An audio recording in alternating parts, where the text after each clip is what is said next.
When my twin sister arrived, bruised and terrified, I risked everything by swapping lives with her abusive husband for 10 days.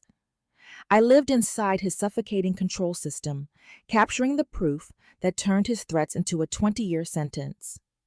Before continuing, write where you are from or what time it is. The phone rang at 2:47 a.m. I knew before I answered that something was terribly, fundamentally wrong. Nobody calls at that hour with good news. They call when the world has stopped making sense. I snatched my phone from the nightstand, my heart already hammering against my ribs, and saw my twin sister's name, Mia, blazing on the screen. Mia, I answered, my voice thick with sleep and concern. Silence. Then a ragged, shaky exhale that sounded like sandpaper across a raw nerve. It was heavy, desperate breathing that made my stomach drop into the concrete foundation below my building. Mia, talk to me. What's wrong? Maya? Her voice was barely a splintered whisper, broken and completely stripped of the bright cadence I knew. Can I come over, please? I was already out of bed, grabbing the jeans I'd left draped over the armchair. Of course. I'm already on my way down. Where are you? I'm outside your building. I didn't know where else to go. I hit the button for the elevator and rushed down the hallway, the polished floors cold beneath my bare feet. My mind, usually a quiet machine for corporate law, was churning with dark possibilities.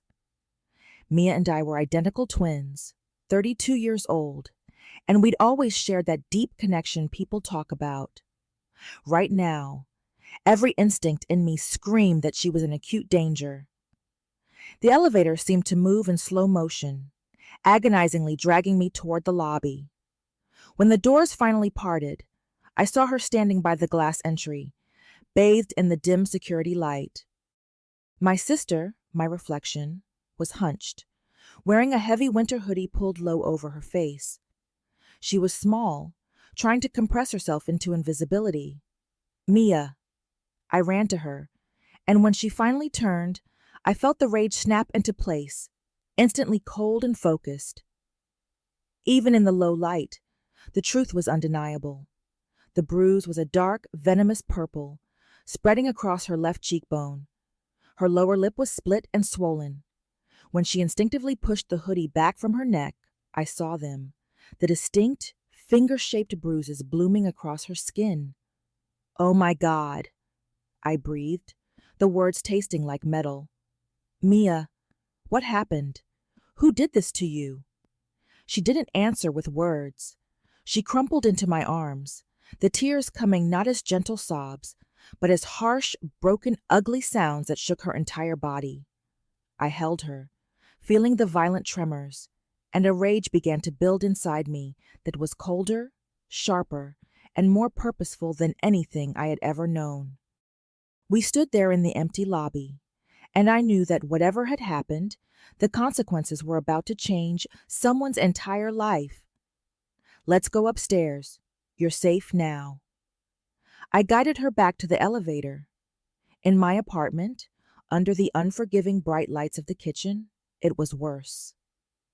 The light revealed older scars, too. Yellow-green discolorations fading on her arms and wrists. This wasn't the first time. This had been happening for a while. I got her ice wrapped in a kitchen towel. I made chamomile tea that went untouched. I sat across from her at the butcher block table, the silence pressing down on us, until she was finally ready to speak. It's Damon, she whispered, staring at the melting ice in her hands. Damon, her husband of 5 years, the charming, successful man who had seemed so utterly devoted to my sister. The man I had never quite trusted, though I had never been able to articulate why. How long? I asked, my voice flat, professional, masking the frantic shaking that started in my core. 3 years. She looked up at me, her red eyes confirming the lie she'd been living. It started small, yelling, controlling what I wore, who I talked to. Then he started pushing, grabbing me too hard, and then hitting.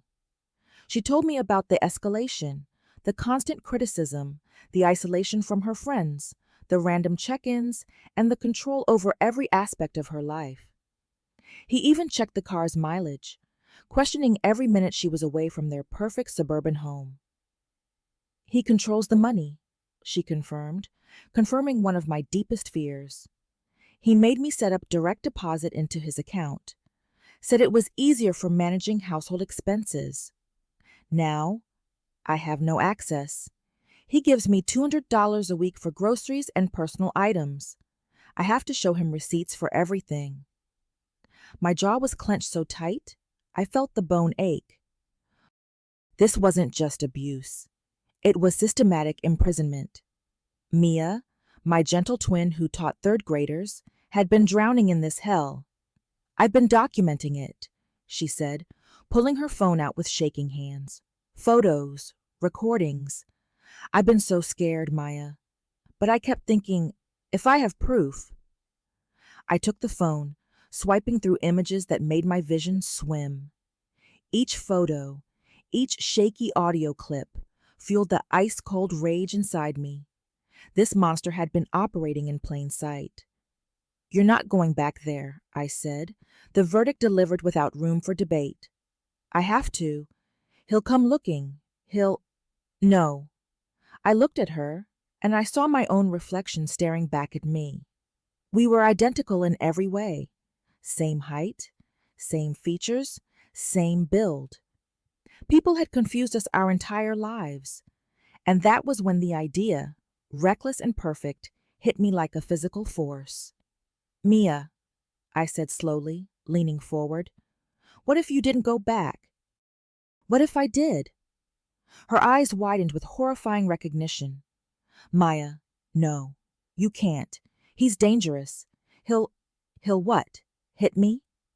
I smiled, but it was a razor-sharp expression with zero humor. I'd like to see him try. We're going to switch places, Mia, for 2 weeks, maybe 3, long enough for me to document everything, gather evidence that will hold up in court, and teach that piece of trash a lesson he'll never forget. This is crazy, she whispered, running a hand over the purple bruise on her cheek.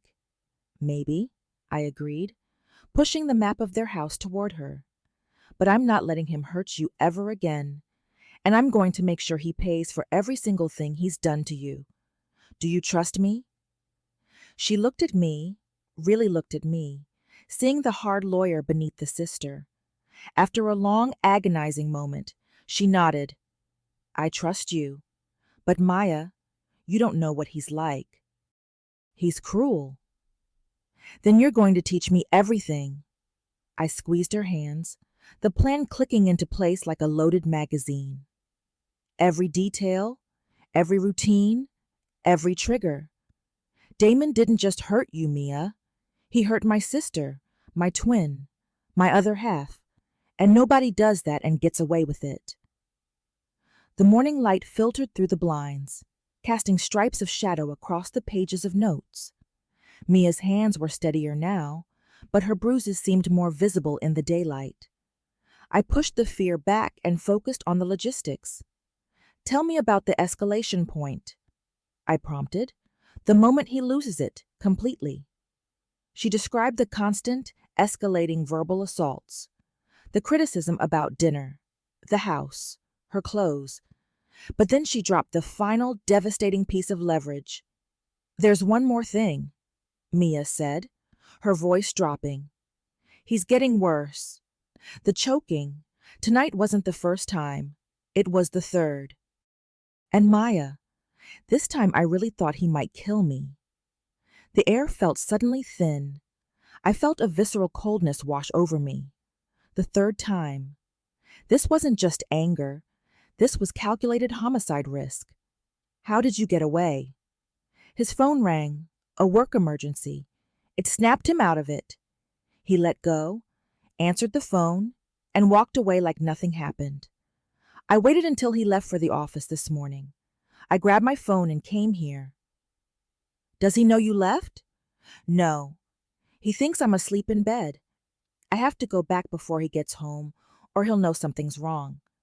No, I said firmly, standing up and sweeping the notes into a folder. You are not going back tonight. You're staying here. I'll go. I walked out of my apartment complex at 11 p.m., wearing Mia's coat and carrying her purse, heading toward my twin's house, toward the monster who had no idea his victim had just been replaced by a predator. I didn't go straight to Mia's house. My plan was built on two pillars: documentation and insurance. The first step was to secure the initial evidence Mia had collected. I drove across town to a 24-hour shipping office. Inside a sturdy envelope, I placed a sealed USB drive containing copies of Mia's photos and audio, plus a brief letter outlining the situation and the fact that I was going in. Insurance. I addressed it to the Domestic Violence Unit at the City Police Department, specifically marking it ATTN, Detective Clark. A corporate lawyer never makes a move without an escape plan. The timestamp on the shipping receipt was my receipt for protection. By midnight, I was outside their house. It was a beautiful, picture-perfect suburban home, sitting quietly behind a manicured lawn. The perfect facade for the monster inside. Damon wasn't home, which was a gift. I let myself in using the key Mia had given me. The silence inside was immediate and oppressive. I walked through the immaculate, obsessively organized rooms. The house felt less like a home and more like a museum of passive aggression. Every object was perfectly placed, demanding reverence. I found the master bedroom, changed into Mia's pajamas, and slid into her side of the bed. I lay there, eyes open, training my breathing to be slow, even, and shallow. The breathing of a woman asleep, not the panicked rhythm of a woman preparing for war. My pulse was a live thing, hammering against my ribs, but my face remained tranquil. I was lying in the lair of my sister's abuser, and the real work was about to begin. Damon came home at 1:15 a.m. I heard the solid thud of the garage door closing, the heavy, deliberate footsteps coming up the stairs. He paused in the doorway for a long moment, watching my still form. Every nerve ending screamed at me to move, to turn, but I kept my breathing steady. He went to the bathroom, showered, and then climbed into bed beside me. He didn't touch me. The tension radiating off him felt like electricity. I woke at 5:45 a.m., exactly 15 minutes before Damon's alarm. I went to the bathroom and stared at myself in the mirror. Mia's face. My face. The dark purple bruise on the cheekbone and the faint finger marks on the neck were vivid reminders of the cost of failure. I swallowed the rising surge of pure fury and practiced my expression. Small, quiet, perpetually afraid. By 7:15, I was downstairs, pouring coffee. Damon sat at the granite kitchen table in a sharp, expensive suit. He looked up when I entered, his eyes scanning the bruises quickly, assessing the damage. "Morning," he said, his voice neutral, almost lazy. "Morning," I replied softly, the way Mia would, letting my hand shake slightly as I set his mug down. "About last night," he started. I kept my back to him, rinsing the coffee pot, waiting for the apology ritual Mia had described. I was stressed. Work has been intense. I didn't mean to lose my temper. I turned to face him, fighting the instinct to throw the scalding coffee in his face. Instead, I gave him a slight, submissive nod. "I know, it's okay." "It's not okay," he contradicted immediately, standing up and moving toward me. I forced myself not to flinch as he reached out and gently, possessively, touched the bruise on my cheek. "I'm sorry, baby. You know I love you, right? Sometimes you push my buttons and I can't control myself. But I'm going to do better. I promise." Violence, then remorse, apology, and promise. Textbook manipulation. The words tasted like poison in my mouth. "I love you too," I said, forcing the sound out. He smiled. It was the smile of a man who had just reestablished ownership. That's my girl. Listen, I have a big meeting today. I'll probably be home late. Make sure dinner's ready by 8. And wear something nice tonight. Maybe that blue dress I like. He kissed my forehead, a cool, proprietary gesture, grabbed his briefcase, and left. The moment his car pulled out of the drive, I let out a breath that felt like it had been trapped for an hour. I immediately called Detective Clark, whose number I had looked up the previous night. "Detective Clark," she answered, her voice brisk and professional.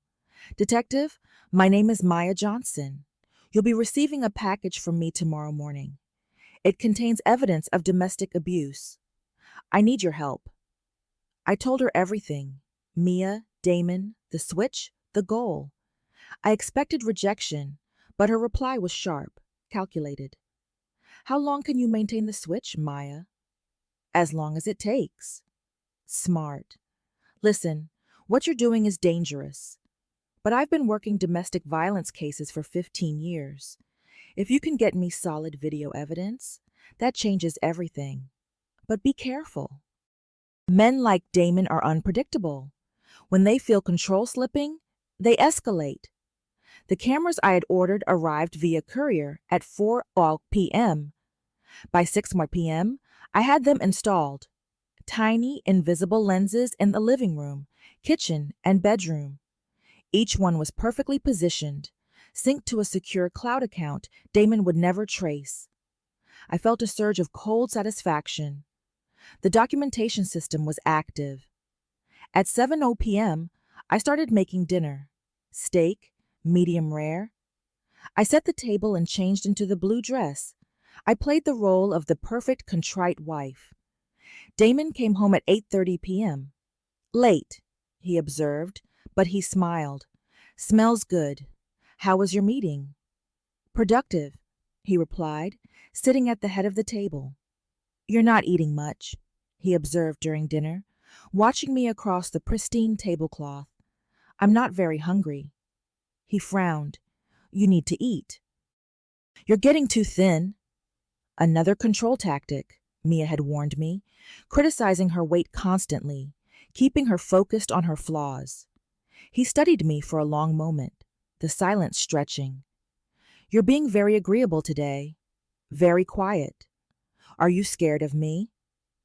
My heart spiked, a sharp, cold jab. I forced my eyes down to my plate, letting him see submission. "No, I just don't want to upset you." "Good, because last night was your fault, you know. If you'd just been home on time, if you just answered your phone, I wouldn't have lost my temper. You need to understand that I only react because you make me." I nodded slowly, letting him feed on the lie. "I understand." "Do you? Because sometimes I think you don't get it. I work hard all day. I give you a beautiful home, everything you need. And all I ask is that you respect me. Is that too much to ask?" "No, it's not too much." "Then why do you keep screwing up?" His voice had the edge Mia described, the shift in energy that preceded the storm. "I'm sorry. I kept my voice small. I'll do better." He stared at me, then chillingly he smiled. "That's what I like to hear. Come here." I stood and moved to him, every instinct screaming at me to run. He pulled me onto his lap, his arm tight around my waist. "You're mine," he whispered, his breath hot against my ear. "Don't ever forget that. You don't breathe without my permission. Understand?" I understood. I understood that Damon's love was ownership, and his apologies were merely a way to reset the leash. I spent the next few days submerged in the suffocating routine of a monitored life. Damon left for work at 7:30 a.m., but the surveillance started minutes later. He'd call at 8:15 a.m. to check in. He'd call again at noon. Another call at 3:00 p.m. Every single call was a test of loyalty and location. "Where are you? What are you doing?" The constant pressure was designed to make Mia afraid to deviate by a single minute. On day 3, I deliberately broke a small rule to gauge his level of control. I went grocery shopping, following the expected list, but I took Carson Street instead of Maple, a route that added exactly 3 minutes to the drive home. When I pulled into the garage, my phone rang immediately. Blocked number. "Where were you?" Damon's voice was sharp, cutting through the Bluetooth speaker in the car. "Grocery shopping. You were supposed to be home at 11:15 a.m. It's 11:25 a.m. Where were you for the extra 10 minutes?" I felt a cold shiver run down my spine. 10 minutes. There was a line at the checkout. I lied, keeping my voice soft. "You also took Carson Street instead of Maple." "Why?" My blood ran cold. He wasn't just tracking my phone. He was tracking the car-specific route. "There was construction on Maple." I lied again, trying to sound reasonable. "Don't lie to me, Mia. There's no construction on Maple. I drove it this morning. When I get home tonight, we're going to have a conversation." The line went dead. The silence was louder than his shouting. I immediately started searching the car. Under the driver's seat, tucked neatly into the lining, I found it. A small black GPS tracker. I photographed it from multiple angles, logged its serial number, and then, crucially, left it exactly where it was. Evidence. That evening, the conversation was swift and brutal. "Tell me about your drive today." "I told you. I thought there was construction." "You thought? You didn't call me to ask?" "I need to trust you. I need to know where you are at all times." That's not controlling. That's being a responsible husband. "What if something happened to you?" He was justifying the tracker, twisting it into an act of love and safety. I used the vulnerability ping Mia had taught me. "You're right. I should have called." "Yes, you should have. From now on, any deviation, you call me first. Understand?" "I understand." I walked back to the kitchen, my hands trembling with white-hot fury. This man had an entire system built on plausible deniability. The next morning, I made another tactical error. I made his coffee wrong, too weak. Damon took one sip, set the mug down with a sharp clink on the coaster, and glared. "This is wrong. This is the second time this week. What is going on with you?" "Nothing. I'm just tired." "Tired? You're always tired. Maybe you need to see a doctor. I'll make an appointment for you. Dr. Ellis. He'll figure out what's wrong." Another layer of control. Choosing her doctor. Choosing the gatekeeper of her health. I knew Dr. Ellis would be an enabler. I texted Detective Clark immediately. He's tracking the car, monitoring the phone, controlling medical care. This is stalking. "You're building one of the strongest cases I've ever seen." Her reply buzzed. "But I'm worried. This level of control means extreme danger. Men like him escalate fast." I knew. But the deeper I went, the more I understood that Mia needed more than just charges. She needed irrefutable proof of intent to harm. The appointment with Dr. Ellis was 2 days later. He was exactly as I had predicted. Sympathetic, smooth, and a complete lapdog for Damon. "Your husband is very concerned about your stress levels, Mia," Dr. Ellis said, reviewing Damon's notes, not mine. He mentioned fatigue and a tendency toward emotional instability. "We need to get you balanced." He prescribed a mild anti-anxiety medication and scheduled a follow-up, insisting that I, attend the appointments alone, which I knew was a lie.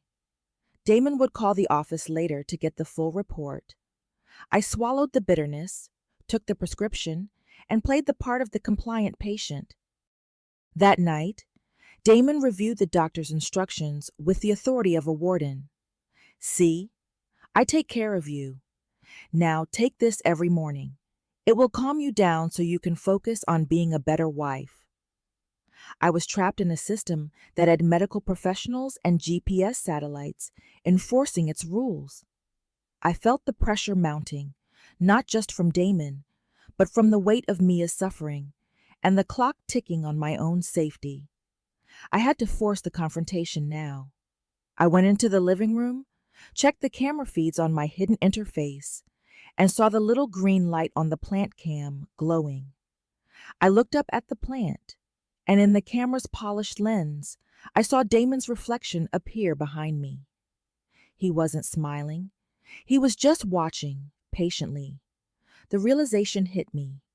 Damon knew he was always being watched by someone, even if that someone was just his own paranoid reflection. The game just moved from documentation to immediate survival. By day 7, the camera feeds were full of evidence, but it was all psychological. I had hours of coercive control, but I needed the undeniable footage of physical assault to guarantee a locked-up conviction. I had to goad him into the physical escalation Mia had described. It was late on day 9 when I decided to execute the final stage of the plan. Damon texted me at 4 p.m. to say a big account had fallen through. He'll be drinking. He'll be volatile. I set the table and started dinner, a meal that wouldn't be ready until 9:50 p.m., 60 minutes past the expected time. I wanted him relaxed, then quickly denied. Damon came home at 9:30 p.m.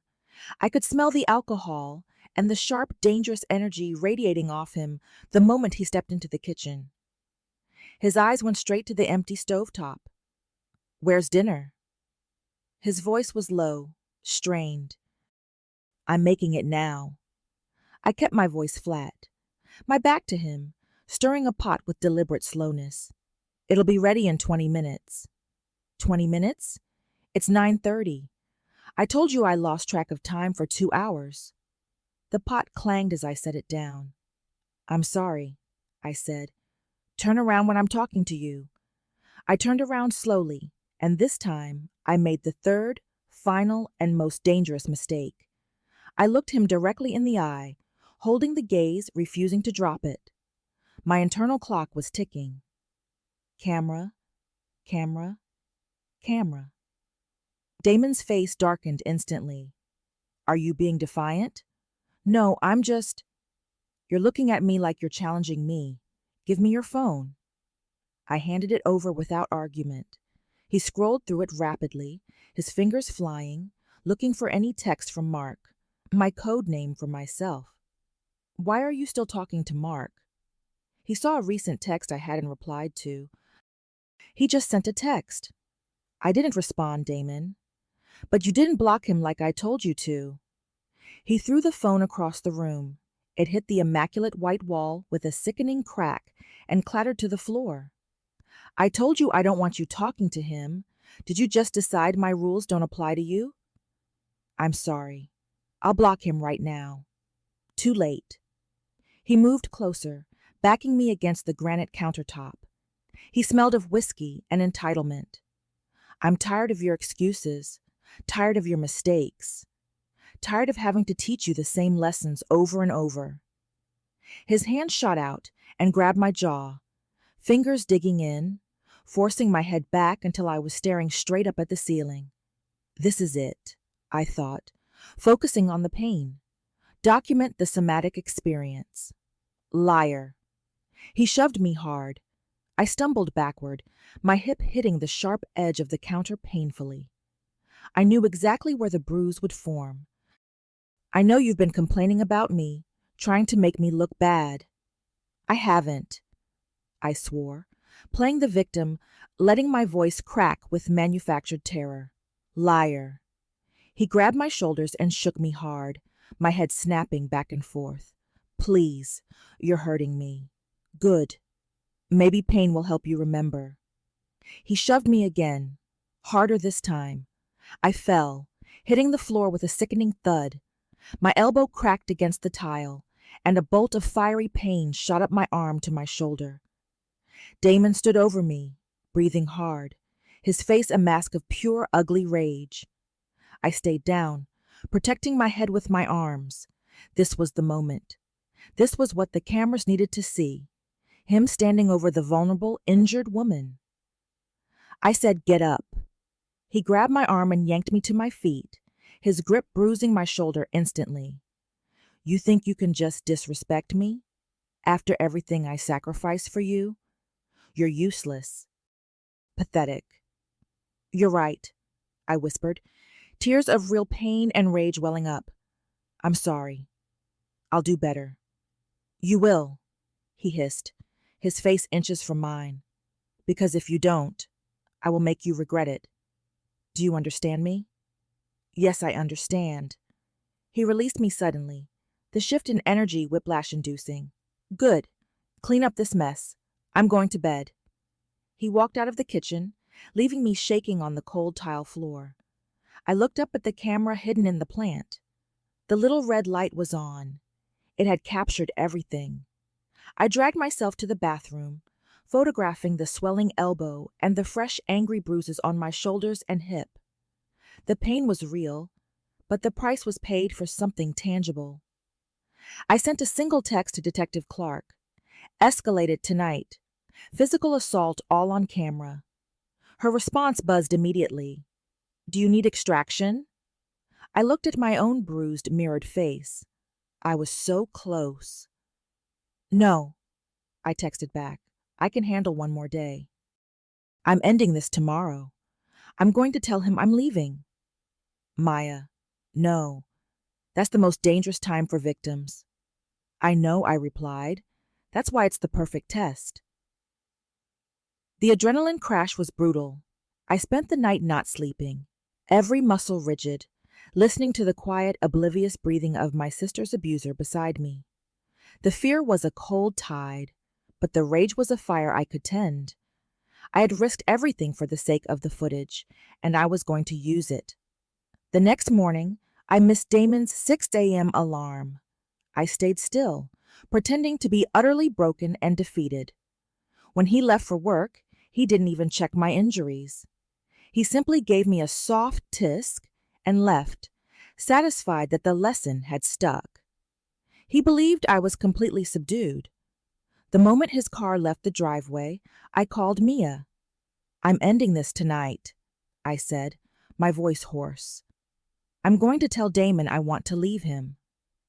Maya, no, he'll hurt you. He'll kill you, Mia cried, the sound shaking my resolve. Then Clark will be here within seconds, Mia. Trust me. I can take it for one night.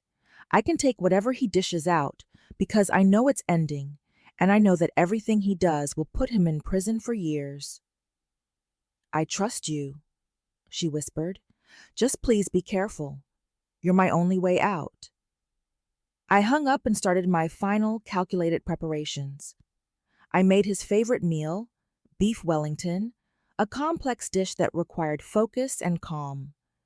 I wanted him relaxed, fed, and feeling entirely in control, so that when I pulled that control away, his reaction would be pure, unadulterated violence, caught on camera.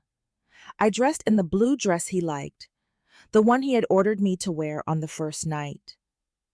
The contrast between my calm, perfect facade and the deadly purpose burning inside me was almost overwhelming. Damon came home at 7:45 p.m. He was in a good mood, the failed account forgotten. Smells amazing, he said, kissing my cheek. What's the occasion? No occasion. Just wanted to make you something special. That's my girl. See? I knew you could be good when you tried. After dinner, after I had cleared the plates and done the dishes, I sat down across from him at the table. My heart was pounding a frantic rhythm against the silk of the dress, but my face was a serene mask. Damon, I said, looking him in the eye, the last act of defiance he would recognize. We need to talk. His expression shifted immediately. The good mood evaporated. About what? About us. I'm not happy. I haven't been happy for a long time, and I think I need to leave. I think we need to separate. The silence that followed was absolute, cold, and heavy. He stared at me like I had just spoken a foreign, ridiculous language. He nodded slowly, processing the absurdity of the idea. Then he stood up. He didn't shout. He walked around the table, taking his time, and stood behind my chair, looming over me. "No," Damon said finally, his voice very quiet. "No, no, you don't get to leave. You don't get to be unhappy. You're my wife. You belong to me, and you're staying."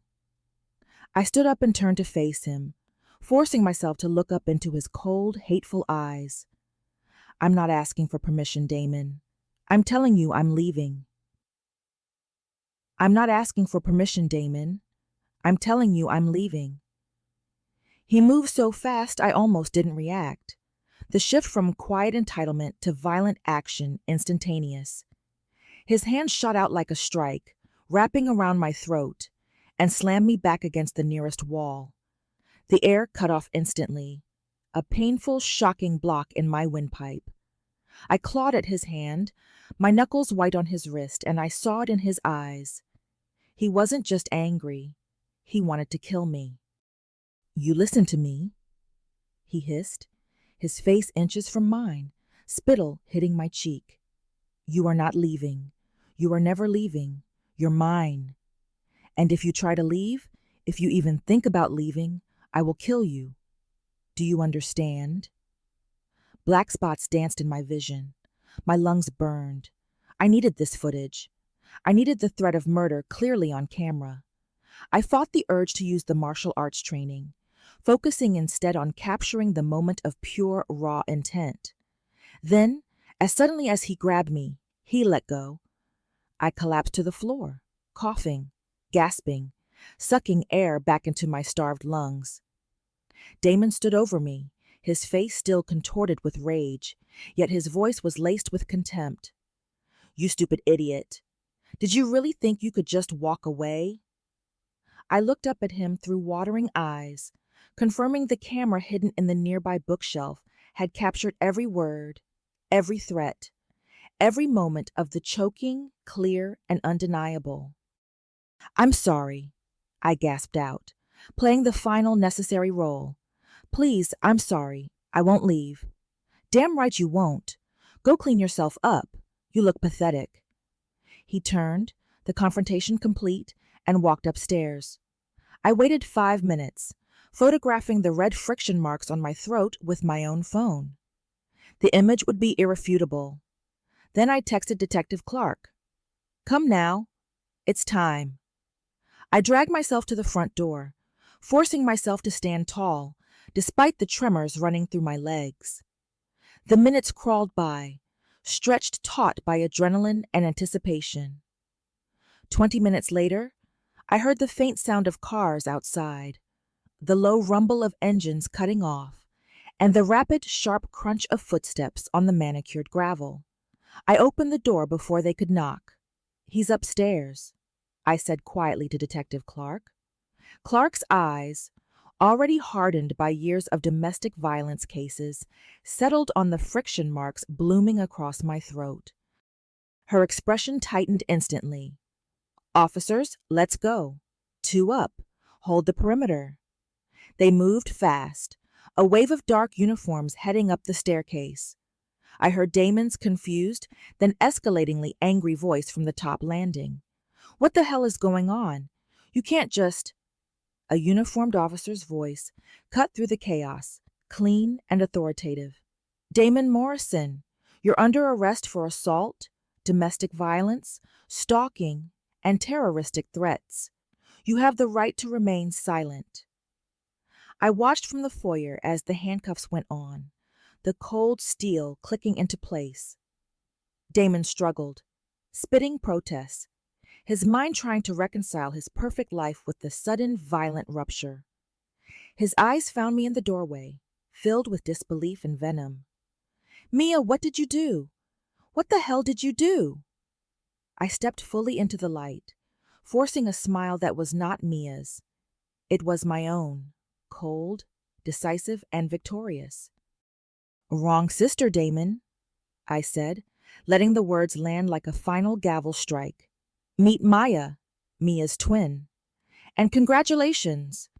You've been recorded committing multiple felonies for the past 10 days. The look on his face was worth every bruise. Utter confusion, followed by explosive, unhinged rage. "You tricked me! This is entrapment!" he screamed, thrashing against the officers. "This is justice," I cut him off, my voice steady and firm. "For my sister, for every woman you've hurt." They dragged him out, still shouting obscenities that were muffled as they went out the door. When the house was finally silent again, Detective Clark came downstairs and sat next to me on the lowest step. "You did it," she said, her voice quiet with a mix of awe and worry. "That was the bravest, craziest thing I've seen in 15 years. "It worked," I confirmed, finally allowing myself to slump slightly. "We have him." "We have him," she agreed. "Now let's get you to the hospital to get those injuries documented. Then you can go home, real home, to your sister." At the arraignment a week later, the prosecutor laid out the charges, backed by hours of irrefutable video and audio. Damon's expensive corporate lawyer, a man named Sterling, argued aggressively for bail, citing Damon's professional standing and lack of a prior record. "Your Honor, the defendant made explicit death threats against the victim on camera," the prosecutor countered, playing the clip of Damon choking me against the wall. "He is in extreme danger."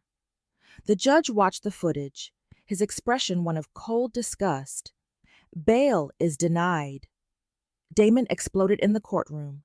"This is garbage. She set me up. She's not even my wife." He had to be physically dragged out, screaming that Mia needed to forgive him. For 2 months, Mia stayed safely with me, slowly starting therapy. She was working through the years of coercive control, and she slowly stopped flinching at loud noises. We both waited, quietly confident that Damon would stay behind bars until the trial. Mia's only remaining fear was that he would somehow get out. That fear became reality. 2 weeks before the scheduled trial, the phone rang at 6 a.m. It was Detective Clark. My blood went cold before she even spoke. "Maya, we have a problem. Damon made bail." "How?" I shot back, already out of bed and pacing. "The judge denied it." "His lawyers appealed to a different judge," Clark explained, her voice tight. "They argued he wasn't a flight risk, that the evidence was circumstantial provocation. The new judge agreed. Set bail at $500,000. His family posted it an hour ago." "Where is he?" "We don't know. He's supposed to be on house arrest with an ankle monitor, but you need to be extremely careful. He knows you set him up." "He's angry, humiliated, and more dangerous now than ever." I raced to the living room. Mia was already there, phone in hand. Her face was pale, the scars on her neck stark against her skin. "Maya, he called me," she whispered, holding the phone away from her ear. "Block number. He said he's out. He said we can't hide. He said he's going to make us both pay." Detective Clark arrived minutes later, followed by 2 uniformed patrol officers. "We're putting protection on both of you," Clark declared, already on her radio. 24-hour surveillance. Damon violated his release by contacting you. We're going back to the judge to revoke bail, but that takes time." My phone rang. Block number. I put it on speaker immediately. "Maya." Damon's voice was calm, chillingly composed. Or should I say the liar who destroyed my life? "You think you won? You took everything from me. My job, my reputation. You made me look like a monster." "You are a monster," I said, refusing to let him control the narrative. "I loved her," he screamed, the calm facade finally breaking. "And she brought you into our marriage to spy on me, to ruin me." Mia stepped forward, her voice surprisingly strong. "Stop, Damon. Stop blaming me for your violence. You hit me. You choked me. You threatened to kill me. You chose." His voice changed again, shifting to desperate, calculated pleading. "Baby, please, we can fix this. Tell them you forgive me. We can drop the charges. No, Mia said, her final word echoing in the room. I'm done, and you're going to prison. If I go to prison, you're coming with me, both of you. The line went dead. For 3 hours, we sat under police guard while they searched for Damon. I signed paperwork. A fee hit my credit card. The legal bureaucracy was now a terrifying, immediate clock, ticking down to 0. Then at 2 p.m., the building's fire alarm went off, a loud, pulsing shriek. As the officers directed us toward the stairs, I smelled it. Gasoline. Wait, I said, grabbing Clark's arm. This isn't a drill. Clark was already on her radio. We need fire department. Possible arson. Firefighters found the source quickly. Someone had poured gasoline in the basement near the electrical room, rigged to ignite. It hadn't fully caught. It's him, I said, shaking violently. He's trying to kill us. My phone buzzed. A text, block number. You can't hide. I'll burn your whole world down. You're both going into protective custody, Clark commanded, pulling us toward the door. Now grab what you need. You're coming to a safe house for 3 days. We were moved to a discreet safe house outside the city. Damon's face was on every news channel, wanted, armed, and dangerous. We watched the news cycle. Wanted man targets wife and twin sister in arson attack. The stakes had escalated to the public rung of the ladder. We hid in the safe house, a quiet, reinforced apartment that felt more like a cage than a refuge. The third night was the worst. I woke abruptly at 2 a.m. to the sound of breaking glass downstairs. I grabbed Mia and pressed the panic button hidden near the bed, but the light didn't activate. I realized instantly. Damon cut the power. We heard footsteps, slow, deliberate, coming up the stairs. The police officers parked outside should have responded to their 10-minute check-in, but the footsteps kept getting closer, confirming my worst fear. I grabbed the heavy bedside lamp and stood in front of Mia. The door handle rattled. Then the door flew open. Damon stood there, backlit by the hallway light, his face gaunt, unshaven, and his eyes empty, dead. In his hand, glinting in the dark, was a gun. Damon, I said, trying to buy time, my voice surprisingly steady. The police are coming. You triggered the alarm. He laughed, a hollow, guttural sound. No, they won't. I cut the power to the panic button system and your police guards. They're unconscious in their car. You can't do this, Mia said from behind me, her voice shaking but firm. This isn't you. Isn't me? He stepped closer. You don't know what I am. You thought you married a nice guy, but I have to pretend all day. When I came home, I shouldn't have had to pretend. Your real self beats women, I said, knowing the provocation was necessary. Shut up. He swung the gun toward me. You're the one who ruined everything. If you just stayed out of it, Mia and I could have worked things out. She would have learned her place, but you had to play hero. You destroyed your own life. You chose to hit Mia. You chose to control her. You chose to threaten to kill her. I shot back. She made me, he screamed, denying all personal responsibility. I loved you, Mia said quietly. I tried so hard, but it was never enough. Because you're weak, Damon spat. But look where we are now. I have the gun. I have the power. And you're both going to pay. He raised the gun, pointing it directly at me. What's the plan, Damon? I asked, staring down the barrel, buying the final seconds. You shoot us, then what? Maybe if I can't have my life back, why should you get to have yours? The bedroom window exploded inward. Glass shattered across the floor. A figure in black tactical gear crashed through, rolled, and came up with a weapon aimed at Damon. Drop the gun! Police! Drop the gun now! Damon spun, confused and enraged, as 2 more officers burst through the door. Drop it! Drop it now, or we will fire. Detective Clark's voice cut through the chaos from the hallway.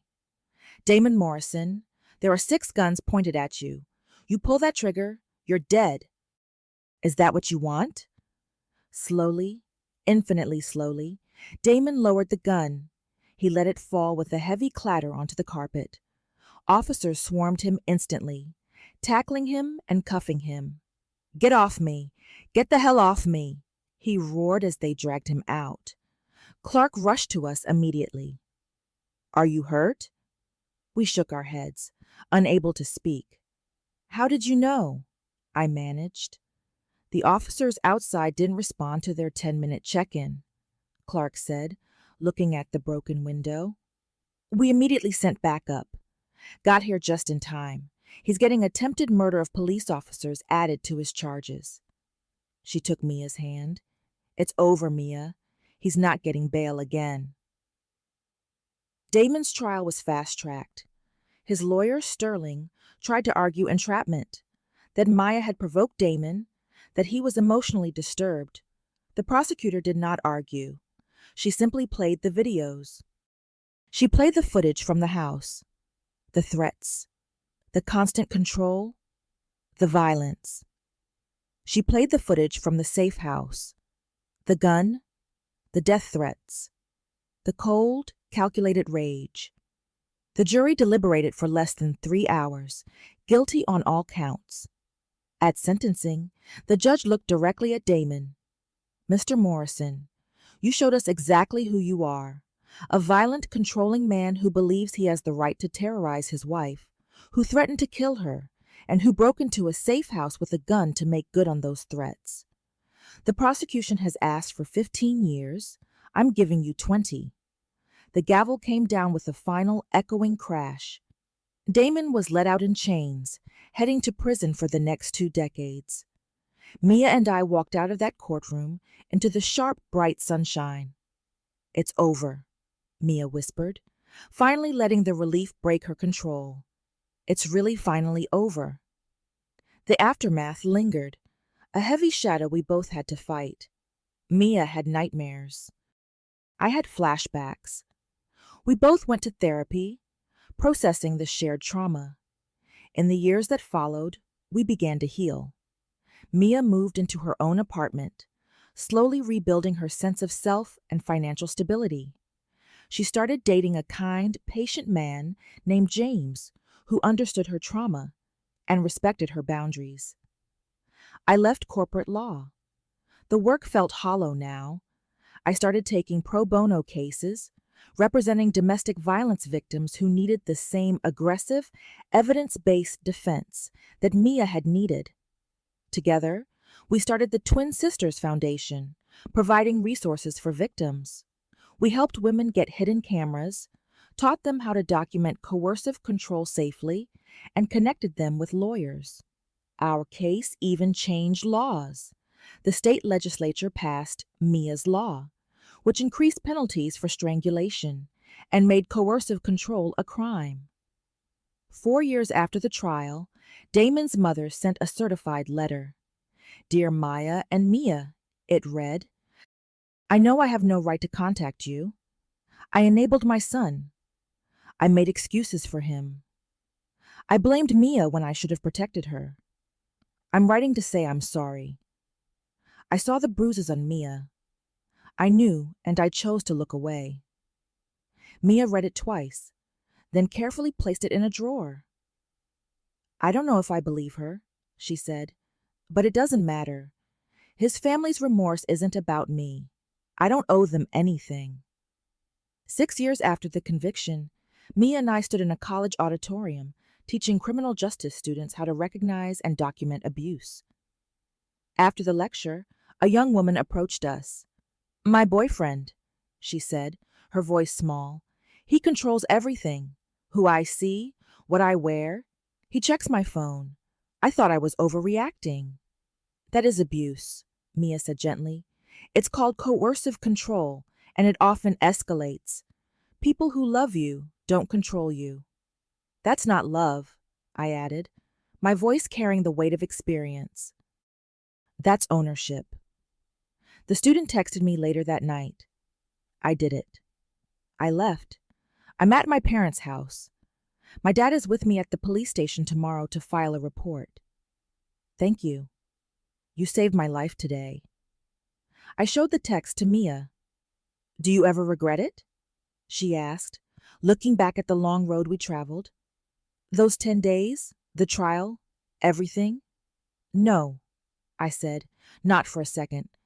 I'd do it again tomorrow if I had to, because look at what came from it. Look at the lives we've saved. Me too, Mia agreed, a quiet strength settling over her face. I used to think the worst thing that ever happened to me was marrying Damon. But now I think the best thing was surviving him, because it taught me how strong I am. It gave me a purpose. Damon had meant to destroy us. Instead, he'd forced us to be stronger than we ever imagined. He tried to silence us, but we found our voices and used them to speak for thousands. That was the only lesson that mattered. Sister love, survivor love, is stronger than any violence. Damon thought he was teaching Mia a lesson, but the only one who truly learned a lesson was him. And it was a lesson he'd remember for the next 2 decades of his life. If this story resonated with you, leave a like and consider subscribing. You can also drop any comment below, even just one word. Maybe tell me where you're watching from, or what time it is right now. Sometimes one word is enough to say you were here